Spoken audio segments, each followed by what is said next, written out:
এক গ্রামে থাকতো এক অলস লোক। তার নাম ছিল আলসু মিয়া।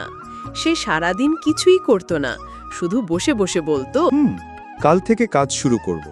আজ আর নাইবা করলাম। একদিন এক ধনী বণিক তার বাড়ির সামনে দিয়ে যাচ্ছিল।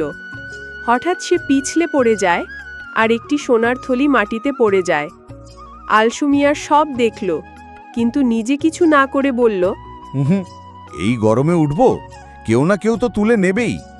কিছুক্ষণ পর এক লোক রাস্তা দিয়ে যাচ্ছিল। সে থলি তুলে নিল এবং চলে গেল।